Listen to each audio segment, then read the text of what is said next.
Hi everyone, it's Kim, and today I want to give you a brief tutorial on calculating the part of fortune. We're going to learn this so that you can get a real handle on what energies are actually combined when we create this most interesting and useful Arabic part of fortune. You'll also hear it called the pars fortuna, or the par of fortune, the lot of fortune, or simply fortuna. It's all the same thing, and it's a combination of the ascendant, sun, and moon. There's a little bit of controversy on whether to use the daytime part of fortune, which is the air quote standard part of fortune, or if you have a nighttime birth, use the nighttime part of fortune, which is a slightly different calculation. Ptolemy was translated as saying the daytime part of fortune worked well for everyone. That might have been a mistranslation. If you are a nighttime birth, if your sun is below the horizon, anywhere from the first house to the seventh house cusp, if your sun's down there, you're going to maybe want to trial both and see which has the most significance to you. Okay, so here is how we do it. To calculate the part of fortune daytime or standard, we are going to take the ascendant plus the moon and subtract the sun. For the nighttime part of fortune, we're going to take the ascendant, add the sun, and subtract the moon. To do this, we simply translate the degrees of the zodiac into one of the 360 degrees of the circle. We can see very quickly here I have a diagram. There are 30 degrees in each sign. We start with 0 degrees Aries, and so Taurus begins at 30 degrees of the circle, Gemini begins at 60 degrees, Cancer at 90, Leo at 120, and so forth.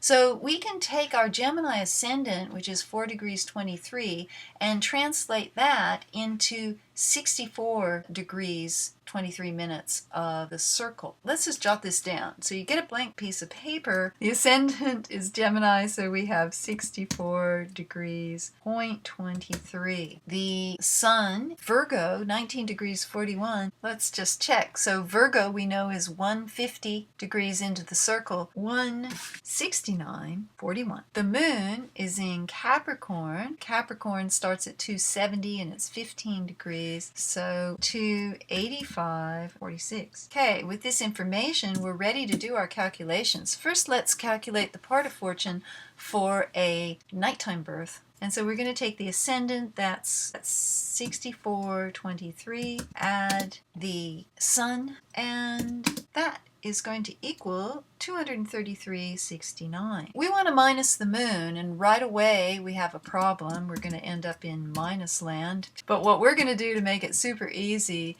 is we're going to first add an entire zodiac, 360 degrees, an entire circle, to our 233.69. That puts us up to 593.65, which is much easier to subtract the moon at 285, and we get a lovely 308.19. Now, do we remember that Aquarius begins at 300? So, of course, this translates to 8 degrees 19. If we look over here at the computer calculation, we indeed have 8 degrees, well it's 18.3 because we weren't adding the seconds, but trust me, if you get 8 degrees, you're well and truly happily in the ballpark, 8 degrees 19. Okay, let's just flip that over and do it for the standard and see what we come up with. We're going to add the 64.23 ascendant to the moon this time, 285.46, and we find that that is going to equal 349. Okay, that number we can easily now minus and come up with 180.28. Half the zodiac, 180, that's going to be Libra, the seventh sign of the zodiac. So we are indeed at 0 degrees of Libra, 28. This would be the standard part of fortune, and I recommend we play with both of these. The part of fortune symbol is the circle with the cross. You can go ahead and plot another one here if you wanted to, and just watch and see what transits to the part of fortune or aspects to the part of fortune might indicate. Some of the things that the part of fortune represents traditionally is actually fortune. It's your wealth, it's your money, it's your abundance, it's the health and well-being of the body. And think about what you're combining, the ascendant and moon, which are related very strongly to the physicality, and the sun, which is our success in our endeavors, how we shine in the world. So our vitality and economy can be indicated in a certain way by that part of fortune. Going to the part of fortune, activating it, can help in our physical well-being and our feeling of abundance, whatever that means to us. Jung thought the part of fortune was very much about joy, a core value of a feeling of joy and abundance.